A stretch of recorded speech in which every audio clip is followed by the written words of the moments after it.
किती मिळतील हे बाकी तुम्ही करू शकता. देशद्रोहाचं कलम रद्द करणं अराजक नाहीये का?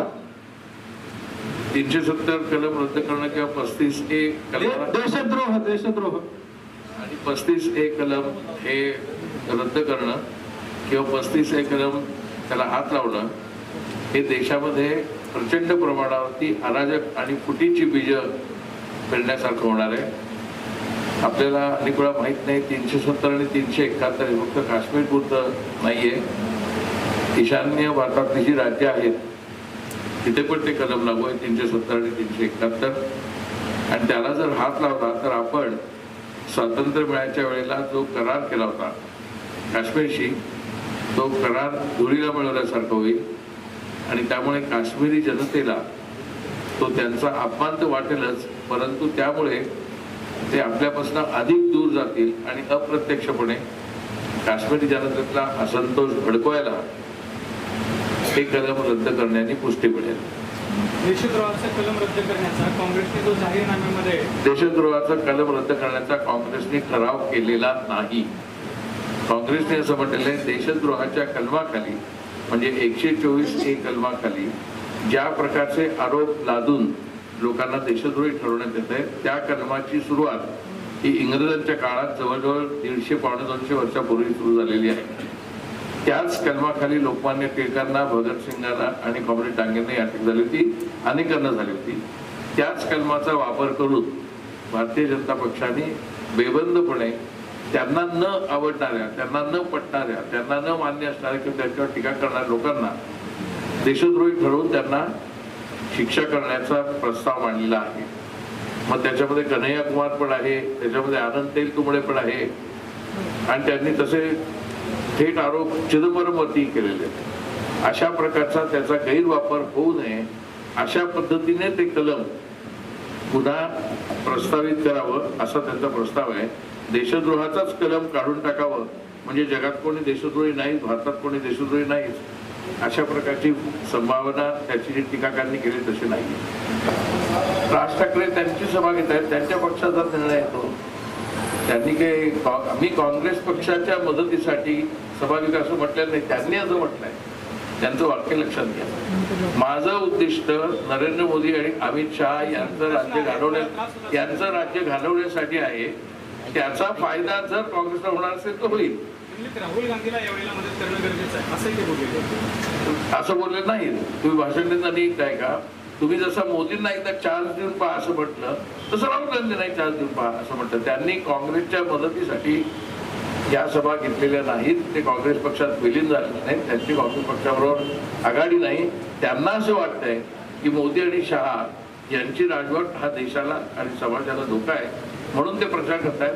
त्याचा काँग्रेसलाच नाही, त्याचा इतरही काही पक्षांना फायदा होणार आहे आणि तो इतर पक्षात त्यात सामील न होता होणार है. सर प्रकाश अम्बेडकर ने कुछ दिनों कहा कि उन्हें गारंटी है कि 100% महाराष्ट्र इसमें मुल्क में जो है कांग्रेस पार्टी सत्ता में नहीं आएगी. तो आप इस स्टेटमेंट को किस अंदाज में देखते हैं?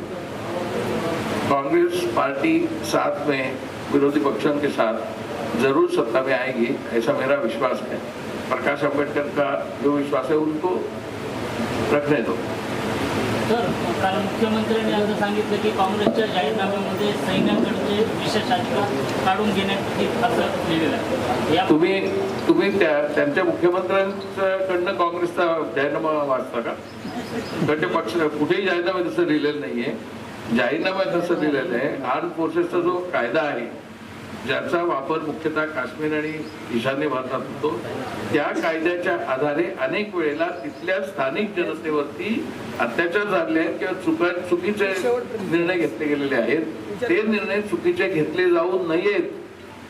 ते चुकीचे घेतले जाऊ नयेत म्हणून तेवढ्यापुरता त्याचा रिव्ह्यू केला जाणार आहे. कायदा रद्द केला जाणार नाहीये. आणि तुम्हाला जर देवेंद्र फडणवीस, नरेंद्र मोदी यांच्याकडनं काँग्रेस पक्षाची एकूण धोरणं काय आहेत, नीतिमत्ता काय समजून घ्यायची असतील तर हरकत काहीच नाही. फक्त त्यांना पण त्याच्याने मग काँग्रेस पक्षाचा अभ्यास करावा लागेल. ती त्यांची क्षमता नाही, ते अभ्यास करत नाहीत जनरली.